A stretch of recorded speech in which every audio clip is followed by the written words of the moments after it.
Hello everybody and welcome. Today we're going to talk a little bit about planes and ships and let's say mechanics of all around them. Now let's start. We have two overlays here. Generally we have a navy overlay and we have air overlay. So map is tiled, as you can see, differently for these two overlays, and each let's say overlay case with it something called supremacy. So you can have naval or air supremacy in one of these fields. Now let's start with the air supremacy. As you can see here, this is green, which means I have air supremacy in this area. When I click on it, it will show I have a current number of fighters, support planes. So these are the planes that will attack tanks and support generally your ground forces. Bombers, things that will bomb their industry, roads, troops and so on, and anti-air guns. Also my troops can carry this with them. All of this for the enemies. As you can see here, there are a few more modifiers which are influenced by day, night, weather and so on, depending on where you are. Now this red area here means it is contested. As you can see here, they have more fighters than us, and there is a combat at the moment in the air. As you can see here, we are losing air superiority. We have only 22% of air superiority. Now, air superiority and naval superiority, same goes for the naval troops. Let's see, we're not fighting anywhere at the moment. But here we have, I think, naval supremacy. Yes, we have. So these two things are important for the following. Now pay attention. I'm going to do ships first. Now we want to move, let's say, this troop to this island here. I'm moving already one troop, but all I have to do is naval evasion. So from where to where. And now this general will have, as you can see here, time to prepare. He needs 12 convoys and he needs 10 days to prepare his invasion. After 10 days pass, let's cancel this. Yeah, okay, we want cancel. After this 10.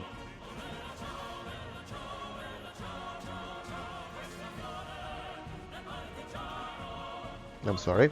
After these 10 days pass, he will be, if you have naval supremacy and air supremacy in this field, as you can see here we have, you will be able to move your troops. So this is basically very important for the naval invasions, to have air and naval superiority. The more troops you transfer, the more days it will take to prepare invasions, so keep that in mind. Now, let's get back to the ships. We have few, let's say, categories of ships. I usually make, you can make more, but there. So we have carriers. Now let's open some ships. Some fleet. Here it is. So here is one of our fleets. Now we have a general with everything. We have here his troops. Here are there. So we have two carriers in this group. We have a battleship, we have heavy cruisers, we have light cruisers, we have destroyers, and we have submarines. Now don't be alarmed, I'm going to explain everything very quick and very easily. Now once we open this tab here, for start we have carrier. So here I can choose from any category and I can make new one here. So as you can see here, our carrier is equipped with mainly no weapons. These are mainly anti-air guns, and he has models, so he is carrying a lot of flying forces. I think 80 fits this carrier. Let's see if you research.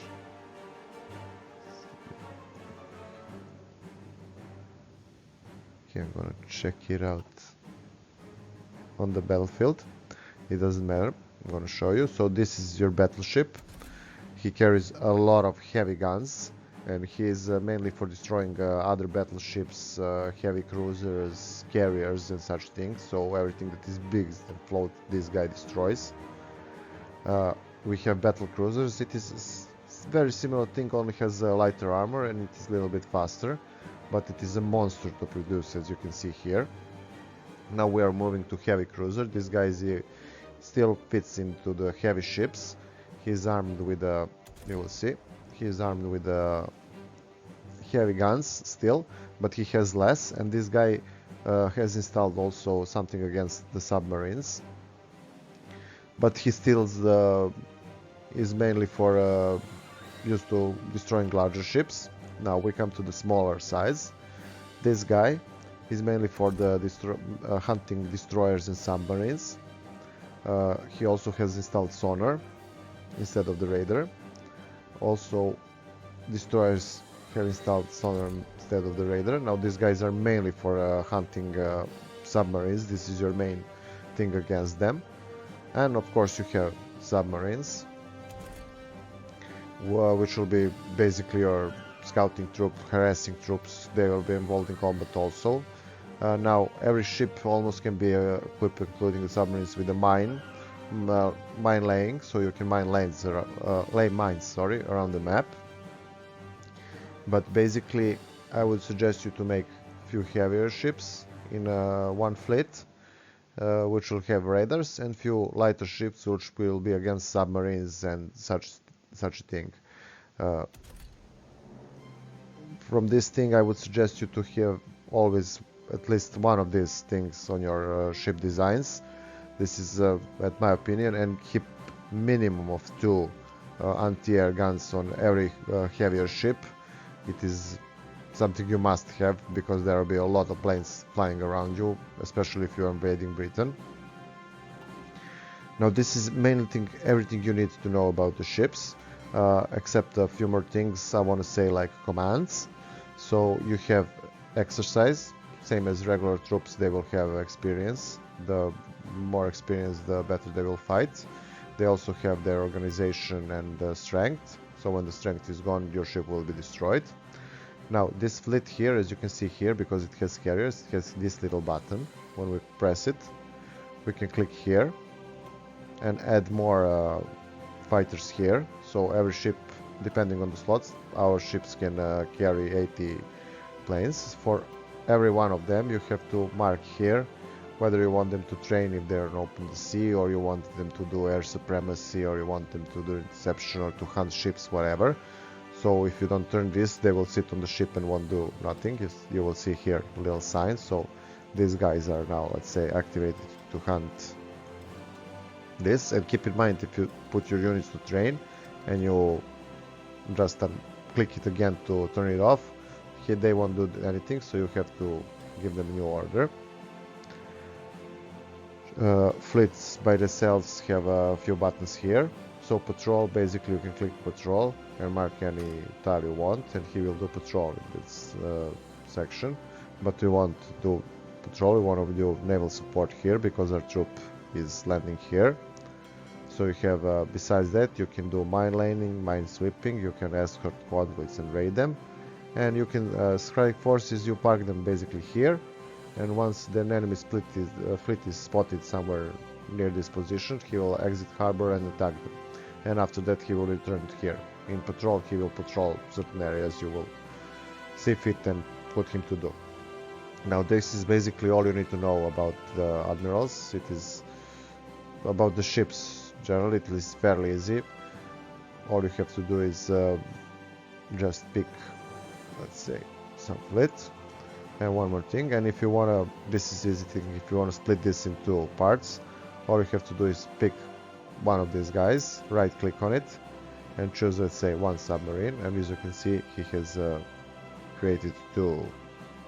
As you can see, it is easy as that, and I can do this and toss them back in, let's say, up submarines, and I can make fleets. It is good, let's say I want to do this, and now he controls them in 2 fleets, as you can see here, but we're gonna merge them. So it is good if I have, let's say, extra submarines 10-20, I add them here, I split them, and I use them for scouting before the main fleet arrives. And he is still part of this fleet. It will only say here number 2 from 10. Now let's go to the planes. As we say, said, we have a few things here, depending on who you are attacking. You will have, as you can see here, air supremacy 0, so they have 72 fighters and we don't. Now, for every fighter, there will be some radius in which he can attack. As you can see, red means he cannot attack this area, but he can attack every one of these tiles. Also, even if it is in a red tile, I can click just here and he will move to this airport. Now, important thing, he will keep his order after that, so keep that in mind. As you can see, it is easy as that to send them somewhere. So basically you can send him here and after some time he will arrive. Now, while I want to show you about the planes, again we're going to go into the production.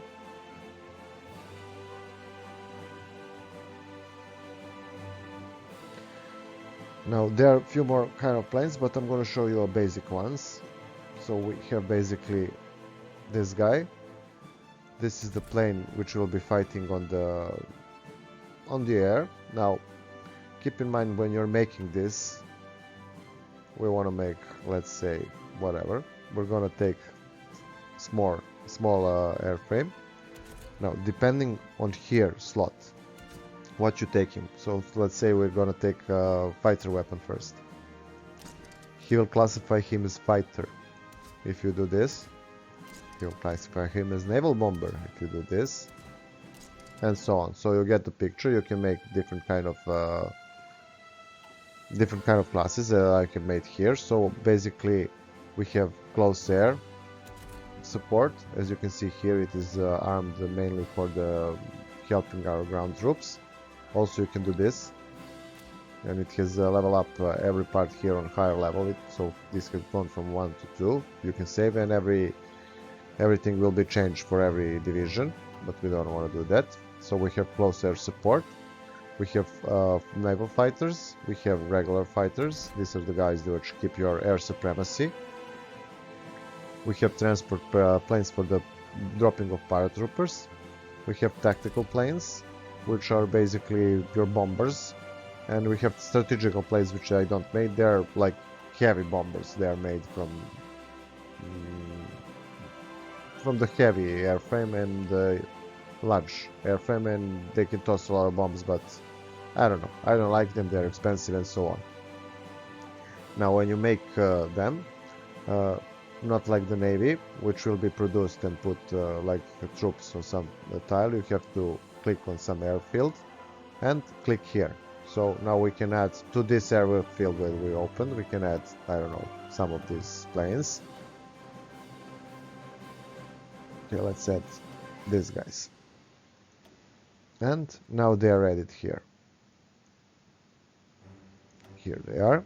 Now they take a few days to deploy, but after that you can use them. You can also do this, and they will lose experience, but the planes will be returned to the storage, and you can do this to, let's say, if you need urgently planes here, and you have planes here, you can just do this and redeploy them more easily, but they will lose experience. Keep that in mind. And also fighters and other planes lose experience when the pilots die, so every time they destroy a plane, this scale will fall. So this is the only type of unit that can digress in experience in this game, but whatever.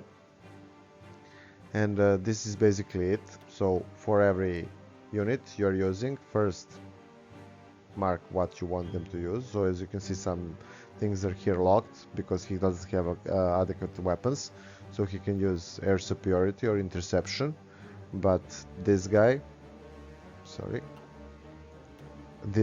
as you can see, can use close air support, logistical strike, and so on. Also, one more thing I forgot, you can open here, and since there are no jars, they added like aces. Through the combat, some aces will be spawned. As you can see here, they give you certain bonuses.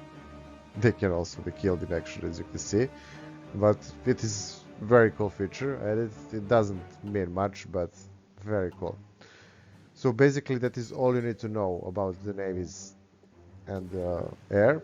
All you have to do is keep strategic advantage over your enemies in land and sea, and you can easily overcome them. So all you have to do is, let's say you use your invasion from Sicily to, I don't know, here. You park your fleet here. So you start with the navy, you take one general, you click here, naval invasion where you want it, you bring one plane and put him, let's say, you take this guy, put him somewhere in the airfield nearby, and do this. Also, one free tip before we wrap this up, things like Afghanistan. So keep in mind that when you're passing through here, there will be a little number of airfields. These ones I made. So when you're progressing, don't try to rush. Move, and then if you cannot reach certain provinces, let's say we have this part, we are fighting here and we cannot reach it from here. It is large radius. When you get few tiles, just do this. Sorry. And make a third level airfield somewhere. It doesn't matter where. And move it into the map on the top of the priority. Let's say, this is enemy land. It doesn't matter where we're gonna make it. You just click like this. And we drag it here. And the airfields are built very, very fast. You will see here how much. So 20. So 7 days for the one level of airfield. You need 3 levels so you can host, I think, 400 troops on it.